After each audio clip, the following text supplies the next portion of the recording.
તો મિત્રો આજના લેક્ચરની અંદર આપણે પૂર્ણ હરીફાઈ વાળા બજારની ચર્ચા કરવા જઈ રહ્યા છીએ મિત્રો।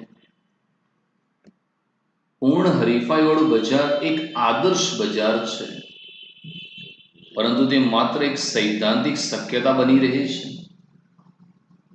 વાસ્તવમાં ખેતી ક્ષેત્રને બાદ કરતા પૂર્ણ હરીફાઈના લક્ષણો ભાગ્યે જ જોવા મળે છે, કારણ કે પૂર્ણ હરીફાઈ વાળા બજારની તમામ શરતો એક સાથે ભાગ્યે જ સંતોષાય છે। અર્થશાસ્ત્રમાં પૂર્ણ હરીફાઈ વાળા બજારનો અભ્યાસ ખૂબ જ અગત્યનો ગણવામાં આવે છે, કારણ કે આ અભ્યાસના આધારે બજારની મોટા ભાગની લાક્ષણિકતાઓ કે શરતોથી પેઢીની વર્તણૂક સમજી શકાય છે। તદુપરાંત ઈજારાયુક્ત હરીફાઈ અને અલ્પ હસ્તક ઈજારાવાળા બજારને સમજવા માટે પણ ખૂબ જ ઉપયોગી છે। તો પૂર્ણ હરીફાઈ પરફેક્ટ કોમ્પિટિશન। તો મિત્રો પૂર્ણ હરીફાઈ વાળું બજાર એક આદર્શ બજાર છે મિત્રો। એક એવું બજારની વાત કરવા જઈ રહ્યા છીએ કે જેમાં અસંખ્ય ખરીદનારાઓ હોય, અસંખ્ય વેચનારાઓ પણ બજારમાં જોવા મળે, તો મિત્રો પૂર્ણ હરીફાઈ વાળું બજાર છે। વાસ્તવની વાત કરીએ તો રિયલની અંદર એક ખેતી ક્ષેત્ર એવું છે કે જે પૂર્ણ હરીફાઈ વાળું બજાર છે, કારણ કે તમે ખેતીમાં જો તો અસંખ્ય ખરીદનાર છે, કારણ કે આપણા બધાના ઘરની અંદર અનાજ વગર તો ચાલશે નહીં, ઘઉં ચોખા વગર તો આપણા ઘેર ચાલવાનું નથી, અને અસંખ્ય વેચનાર પણ છે ને। લગભગ ભારતમાં 60 કરોડ થી પણ વધુ લોકો ખેતી કરે છે, મતલબ વેચનાર અસંખ્ય છે, અને ભારતની 130 કરોડથી પણ વધુ જનતા અનાજ ખરીદે છે, મતલબ ખરીદનારા પણ અસંખ્ય છે। એટલે વાસ્તવની વાત કરીએ તો ખેતી ક્ષેત્ર બાદ કરતા બીજે ક્યાંય આવું પૂર્ણ હરીફાઈ વાળું બજાર જોવા મળતું નથી। એનું કારણ છે મિત્રો, કારણ કે પૂર્ણ હરીફાઈ વાળા બજારમાં જે તમામ શરતો છે એ ભાગ્યે જ કોઈ બજાર સંતોષી શકતું હોય। હા, અમુક શરતો જે છે એ સંતોષાય છે, પણ તમામ શરતો કોઈ પણ બજારને સંતોષવી એ અઘરી બની જાય છે। પણ છતાં પણ પૂર્ણ હરીફાઈનો અભ્યાસ એ અર્થશાસ્ત્રમાં એક અગત્યનો અભ્યાસ ગણાય છે, કેમ કે તેને આધારે આપણે ઈજારાની ચર્ચા કરી શકીએ, ઈજારાયુક્ત હરીફાઈ છે, અલ્પ હસ્તક ઈજારો છે, એને સમજવા માટે પૂર્ણ હરીફાઈનો ખ્યાલ ખૂબ જ અગત્યનો છે। તો પહેલું છે શ્રીમતી જ્હોન રોબિન્સનના મતે પૂર્ણ હરીફાઈ ત્યાં અસ્તિત્વ ધરાવે છે જ્યાં ઉત્પાદકની ઉત્પાદિત વસ્તુની માંગ સંપૂર્ણ મૂલ્ય સાપેક્ષ હોય। લેફ્ટવિચના મતે પૂર્ણ હરીફાઈ એક એવી બજાર વ્યવસ્થા છે કે જેમાં બજાર કિંમતને અસર પહોંચાડી શકે તેટલી મોટી પેઢી સમગ્ર બજારમાં ન હોવા સાથે ઘણી પેઢીઓ સમાન ગુણી વસ્તુનું વેચાણ કરે છે। તો જ્હોન રોબિન્સન એમ કહે છે કે જે પૂર્ણ હરીફાઈ છે મિત્રો એ ત્યાં જ અસ્તિત્વ ધરાવે છે કે જ્યાં ઉત્પાદિત વસ્તુની માંગ સંપૂર્ણ મૂલ્ય સાપેક્ષ હોય।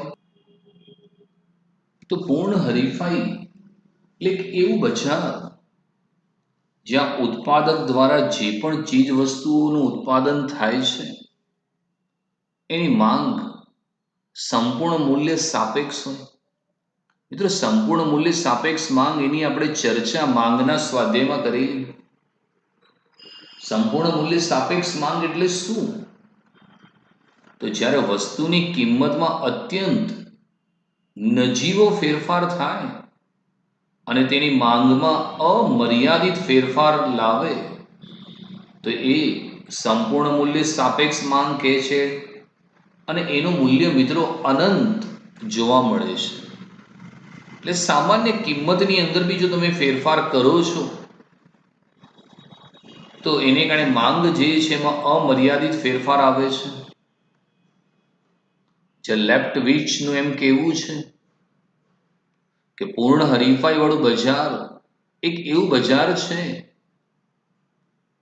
કે જેમાં બજાર કિંમતને અસર પહોંચાડી શકે તેટલી મોટી પેઢીઓ સમગ્ર બજારમાં ન હોવા છતાં ઘણી પેઢીઓ સમાન ગુણી વસ્તુનું વેચાણ કરે છે. સમાન ગુણી એટલે વસ્તુ ગુણધર્મની અંદર, રૂપ, રંગ, આકાર, કદની અંદર એક સરખી જોવા મળે છે. ત્યારબાદ આપણે વાત કરીશું મિત્રો. તો હવે ચર્ચા કરીએ છીએ મિત્રો આપણે પૂર્ણ હરીફાઈના લક્ષણો, કેરેક્ટરિસ્ટિક્સ ઓફ પરફેક્ટ કોમ્પિટિશન. જેમાં પહેલું છે મિત્રો અસંખ્ય વેચનારા અને અસંખ્ય ખરીદનારા. પૂર્ણ હરીફાઈવાળા બજારની પ્રાથમિક શરત એટલે અસંખ્ય ખરીદનારા અને અસંખ્ય વેચનારા. એટલે કે આ બજારમાં ખરીદનારા અને વેચનારા અગણિત હોય છે. આ બજારમાં અસંખ્ય વેચનારાઓ પૈકી કોઈ એક વેચનાર બજારના પુરવઠાનો ખૂબ નાનો અંશ વેચે છે, જેથી તે આખા બજારના પુરવઠા પર કાબુ ધરાવી શકતો નથી.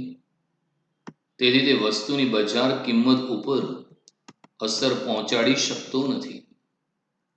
દાખલા તરીકે ઘઉંના એક ખેતરમાં ઘઉંનું ઉત્પાદન વધે કે ઘટે, તેમ છતાં ઘઉંના કુલ જથ્થા ઉપર અસર પડતી નથી.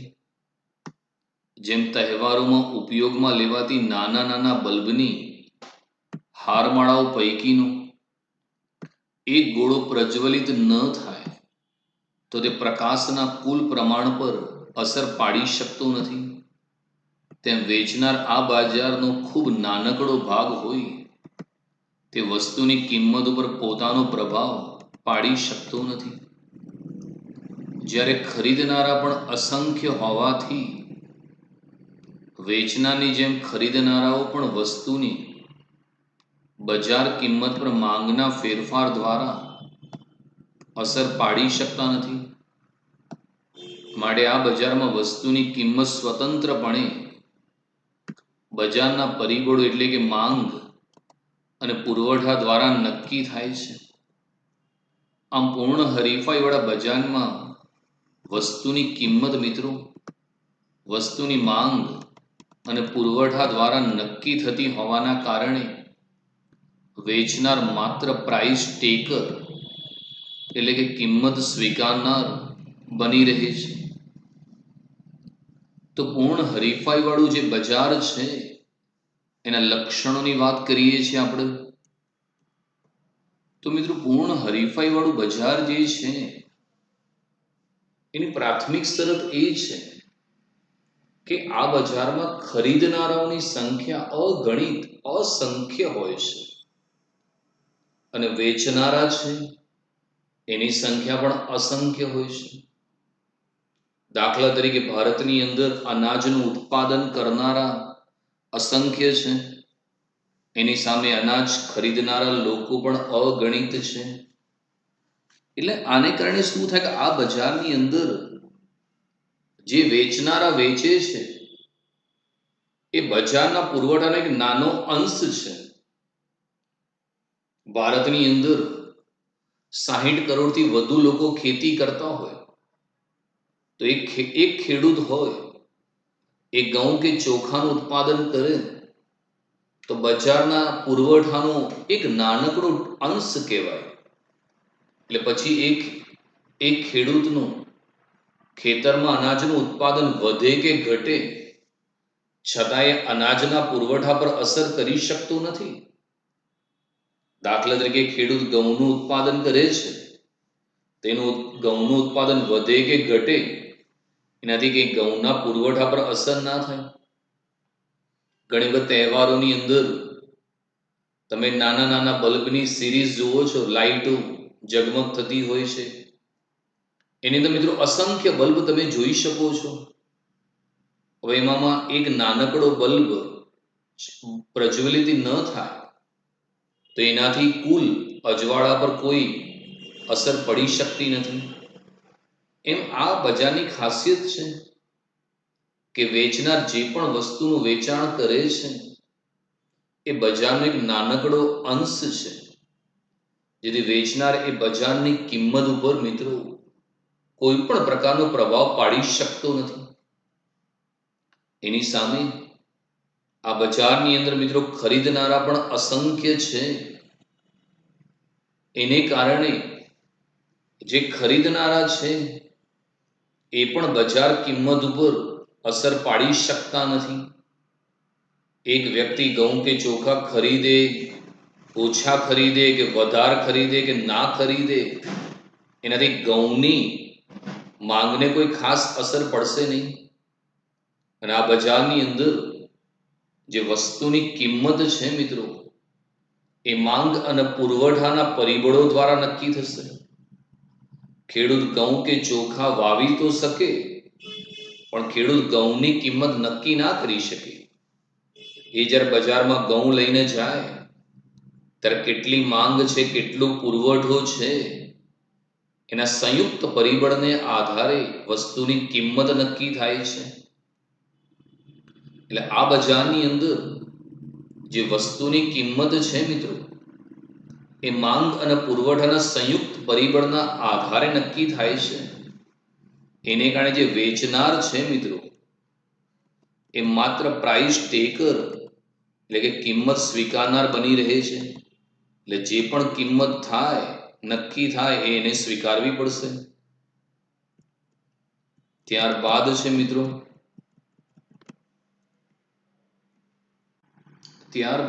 મિત્રો સમાન ગુણી વસ્તુઓ. પૂર્ણ હરીફાઈવાળા બજારમાં બીજી અગત્યની બાબત સમાન ગુણી વસ્તુઓનું અસ્તિત્વ છે.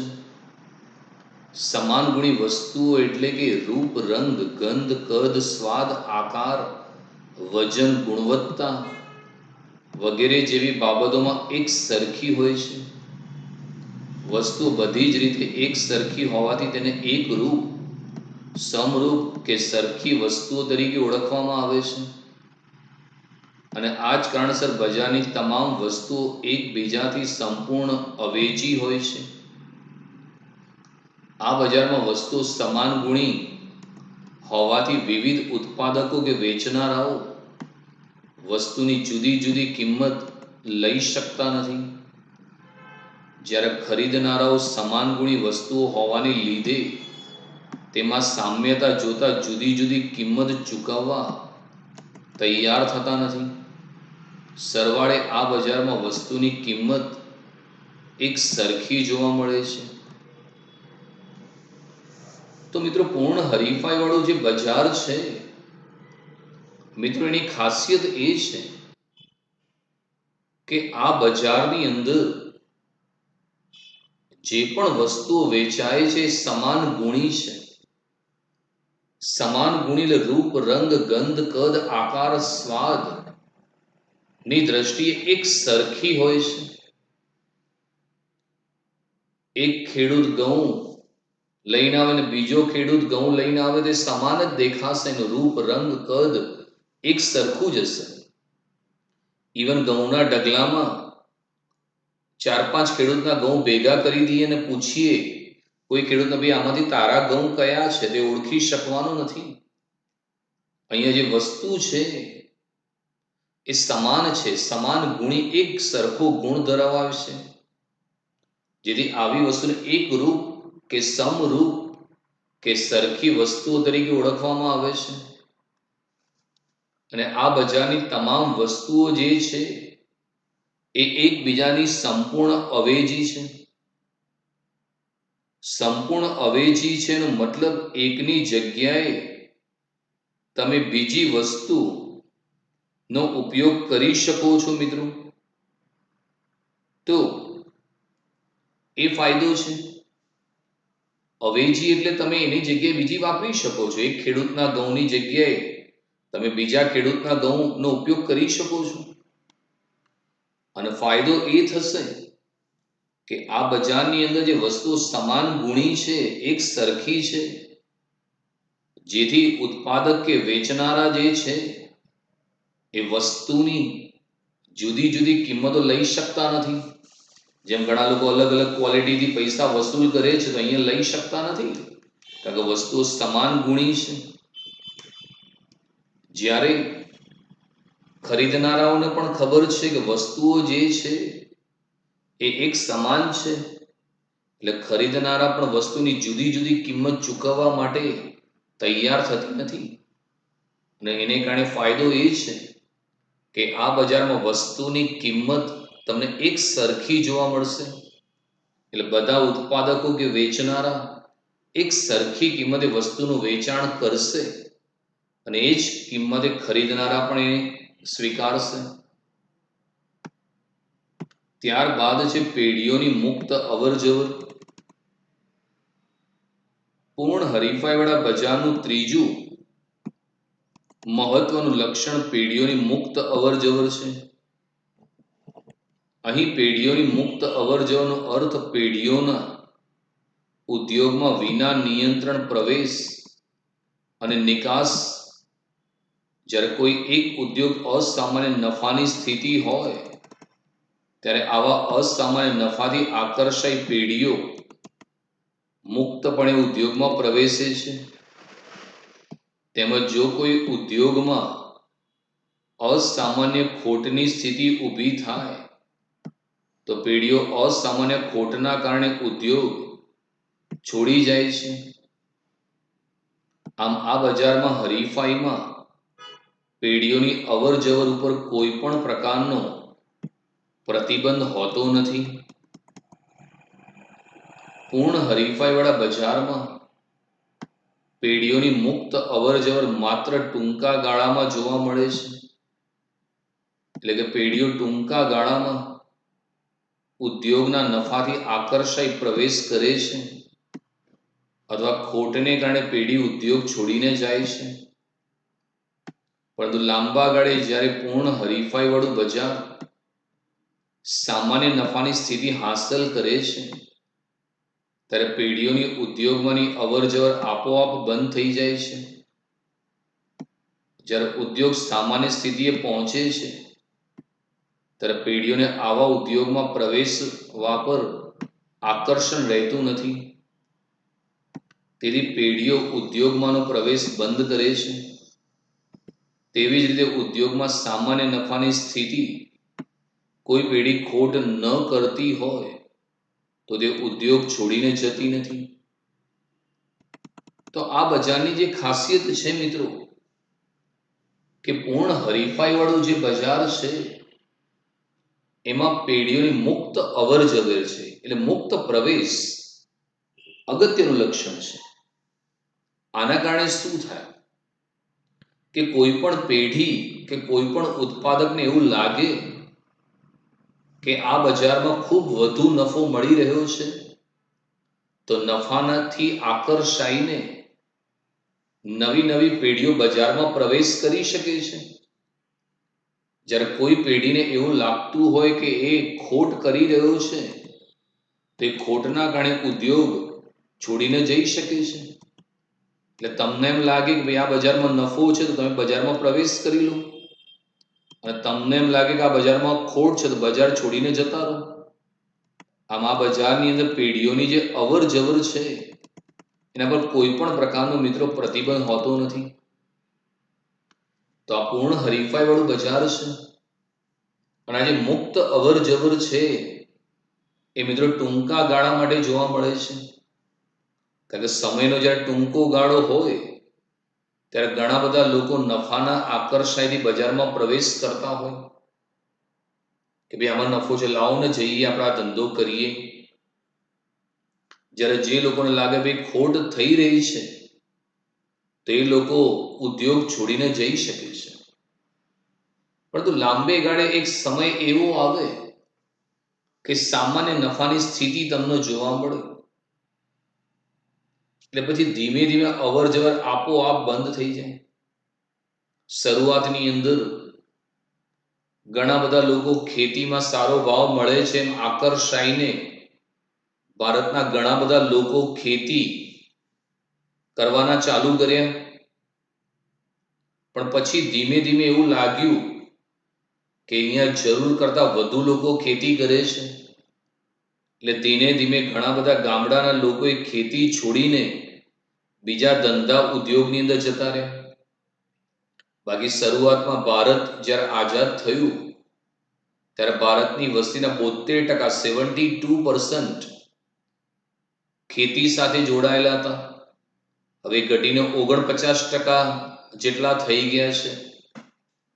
એટલે પછી લાંબે ગાળે મિત્રો નફો સામાન્ય રહેશે. તો પછી એને કારણે હવે આવા ઉદ્યોગમાં પ્રવેશવાનું આકર્ષણ નહીં રહે. એટલે હવે કોઈને એવું નહીં લાગે કે લાવો ને ખેતી કરીને નફો કમાઈ લઈએ, એ આકર્ષણ ઓછું થઈ જાય. અને એ જ રીતે જો કોઈ ને લાગે કે ભાઈ બજારમાં નફો છે તો પ્રવેશ કરી લે, ખોટ હોય તો બજાર છોડીને જતા રહે. પણ હાલ તમે જુઓ તો મોટે ભાગે નવા લોકો ખેતીમાં પ્રવેશ કરતા નથી અને જૂના લોકો હજી બી ખેતી પકડીને ચાલે છે. લાંબે ગાળે મિત્રો અવર જવર થોડી ઘણી બંધ થઈ જવાની શક્યતા છે. ત્યારબાદ છે બજાર અંગેનું સંપૂર્ણ જ્ઞાન.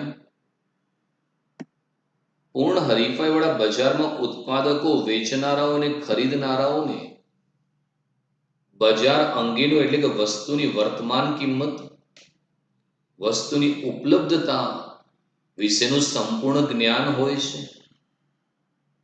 પૂર્ણ હરીફાઈ વાળા બજારમાં ઉત્પાદક કે વેપારી અન્ય ઉત્પાદકો અને વેપારીઓ કઈ કિંમતે વસ્તુ વેચે છે, અવેજી કે પૂરક વસ્તુ કઈ ગુણવત્તાએ વેચે છે વગેરે જેવી બાબતોથી માહિતગાર હોય છે. આથી આવા સમાન ગુણી વસ્તુઓ ધરાવતા બજારમાં કોઈ એક ઉત્પાદક કે વેપારી વસ્તુની જુદી જુદી કિંમત લઈ કિંમત ભેદભાવ સર્જવામાં અસમર્થ હોય છે.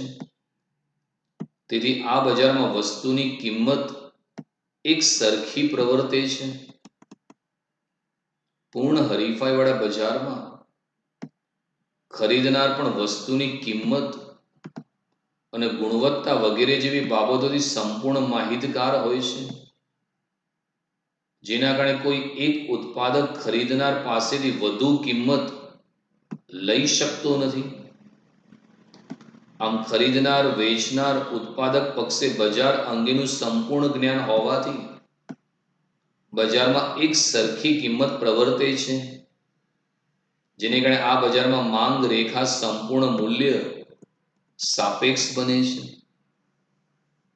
તો ચોથું લક્ષણ પૂર્ણ હરીફાઈ વાળા બજારનું એ છે મિત્રો કે આ બજારની અંદર જે ખરીદનાર છે, જે વેચનાર છે, એને બજારના સ્થિતિ અંગે સંપૂર્ણ જ્ઞાન એટલે નોલેજ હોય છે.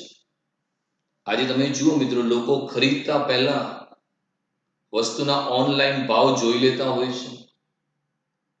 એમ ઉત્પાદક પણ એમ વિચારી લે કે ભાઈ બજારમાં વસ્તુની માંગ કેટલી છે, પુરવઠો કેટલો છે, વર્તમાનમાં કિંમત શું ચાલે છે, માર્કેટમાં વસ્તુનો કેટલો પુરવઠો ઉપલબ્ધ છે, એની સંપૂર્ણ સ્થિતિનું જ્ઞાન બજારની અંદર જોવા મળે છે. અને સારી વસ્તુ છે, બજારની સ્થિતિ વિશે જ્ઞાન હોવું જોઈએ. અને બીજી વસ્તુ એ છે કે જે ઉત્પાદક કે વેપારી છે એ પણ ધ્યાન રાખે કે બીજો ઉત્પાદક કઈ કિંમતે વસ્તુ વેચે છે. એ ખાસ જુએ, ધંધામાં ખાસ એ જોવું પડે કે તમારો હરીફ કઈ કિંમતે વસ્તુ વેચે છે. બીજું, બજારમાં અવેજી વસ્તુ છે, પૂરક વસ્તુ છે અને કઈ કિંમતે વેચાય છે એ અંગેનું જ્ઞાન લેવામાં આવશે. અને એને કારણે શું થશે કે બજારમાં જે સમાન ગુણી વસ્તુઓ વેચાતી હશે એને કારણે કોઈ એક ઉત્પાદક વસ્તુની કિંમત છે એની જુદી જુદી કિંમત વસૂલ નહીં કરી શકે, એક કિંમતમાં ભેદભાવ નહીં કરી શકે, કારણ કે અહીંયા ખરીદનાર અને વેચનાર બંનેને બજારની સંપૂર્ણ સ્થિતિનું જ્ઞાન છે. એને કારણે વસ્તુની કિંમત એક સરખી તમને જોવા મળશે, કારણ કે જે ખરીદનાર છે એને પણ વસ્તુની કિંમત ગુણવત્તા વિશે માહિતી હોય છે, જેથી કોઈ ઉત્પાદક ગ્રાહકને છેતરી શકતો નથી કે વધુ કિંમત વસૂલ કરી શકતો નથી. અને આ બજારની અંદર વસ્તુની કિંમત એક સરખી હોવાનું કારણ અહીં વસ્તુની કિંમત માંગ અને પુરવઠાના પરિબળો દ્વારા નક્કી થતી હોય છે. ત્યારબાદ છે ઉત્પાદનના સાધનો સંપૂર્ણ ગતિશીલ. પૂર્ણ હરીફાઈવાળા બજારમાં ઉત્પાદનના 4 સાધનો જમીન, મૂડી, શ્રમ, નિયોજક સંપૂર્ણ ગતિશીલ હોય છે. આ ઉત્પાદનના સાધનો ભૌગોલિક, વ્યવસાયિક અને ઉપયોગની દ્રષ્ટિએ સંપૂર્ણ ગતિશીલ હોય છે. પૂર્ણ હરીફાઈવાળા બજારમાં વસ્તુની કિંમત એક સરખી હોય છે. તેવી જ રીતે ઉત્પાદનના સાધનોની કિંમત એક સરખી હોય છે, કારણ કે ઉત્પાદનના સાધનો સંપૂર્ણ ગતિશીલ હોવાથી તેઓ ઓછા વળતરથી વધુ વળતર તરફ સ્થળાંતર પામે છે. અને વારંવાર થતા સ્થળાંતરને ટાળવા પેઢીઓને એક સમાન વળતર આપવાની ફરજ પડે છે. તો મિત્રો, આ બજાર જે છે એની ખાસિયત એ છે કે આ બજારમાં ઉત્પાદનના સાધનો સંપૂર્ણ ગતિશીલ. ઉત્પાદન કરવા માટે મિત્રો 4 સાધનની જરૂર પડે: જમીન, મૂડી, શ્રમ અને નિયોજક. આ બજારની અંદર ઉત્પાદનના સાધનો બંને પ્રકારની ગતિશીલતા ધરાવે છે. ભૌગોલિક અને વ્યવસાયિક ગતિશીલતા પણ ધરાવે છે. જો કે જમીન છે એની ભૌગોલિક ગતિશીલતા ના હોય, કારણ કે તમે જમીનને એક સ્થળેથી બીજા સ્થળે ખસેડી શકતા નથી. મૂડી એ ભૌગોલિક અને વ્યવસાયિક બંને ગતિશીલતા ધરાવે છે. શ્રમ અને નિયોજક પણ બંને ગતિશીલતા ધરાવે છે. તમે હાલ જોતા હો તો ભારતની ઘણી બધી મૂડી એક રાજ્યમાંથી બીજા રાજ્યમાં, એક દેશમાંથી બીજા દેશમાં જાય છે. બીજા દેશના નિયોજકો ભારતની અંદર આવી રહ્યા છે. પહેલા એપલ અને સેમસંગ આપણે આયાત કરતા હતા, હવે એની ઉત્પાદન ભારતમાં થઈ રહ્યું છે. તમે આજે ભારતના કેટલા બધા શ્રમિકો અમેરિકા, ઇંગ્લેન્ડ, સાઉદી અરેબિયામાં કામ કરે છે એ આપ જોઈ શકો છો. એટલે આ બજારની અંદર ઉત્પાદનના સાધનો ગતિશીલ હોવાના કારણે જે વસ્તુની કિંમત છે એ એક સરખી તમને જોવા મળે છે. અને જે ઉત્પાદનના સાધનો છે એને પણ તમારે કિંમત ચૂકવવી પડશે. જમીન છે એને ભાડું આપવું પડશે, મૂડીને વ્યાજ ચૂકવવું પડશે, શ્રમને વેતન અને નિયોજકને નફો ચૂકવવો પડશે. તો એ 4 જે સાધનો છે એને વળતર તમારે ચૂકવવું પડશે, અને વળતર એક સરખું તમારે ચૂકવવું પડશે. અને જો તમે ઓછું વળતર ચૂકવશો તો ઉત્પાદનનું સાધન બીજા તરફ ગતિ કરશે. દાખલા તરીકે કોઈ શ્રમિક છે અને તમે 15,000 પગાર આપો છો અને એને એવું લાગે કે 15,000 નો પગાર ઓછો છે તો તમારી નોકરી છોડીને બીજા ઉદ્યોગમાં જે 20,000 25,000 આપશે ત્યાં સ્થળાંતર કરી નાખશે. એટલે બધી પેઢીઓને ખબર છે કે ભાઈ જો ઓછું વળતર આપશું તો સ્થળાંતર થશે, એને કારણે પેઢીઓએ એક સમાન વળતર આપવાની ફરજ પડશે. ત્યારબાદ છે વાહન વ્યવહાર ખર્ચનો અભાવ, પૂર્ણ હરીફાઈવાળા બજારમાં અસંખ્ય વેચનાર અને અસંખ્ય ખરીદનાર હોય છે. પૂર્ણ હરીફાઈના વિશ્લેષણમાં વાહન વ્યવહારનો ખર્ચ ખૂબ જ નાનો અંશ હોવાથી તે ગણતરીમાં લેવામાં આવતો નથી. જેથી વાહન વ્યવહાર ખર્ચ શૂન્ય છે એમ સ્વીકારી લેતા વાહન વ્યવહાર ખર્ચની ગેરહાજરી એ બજારનું એક મહત્વનું લક્ષણ બને છે.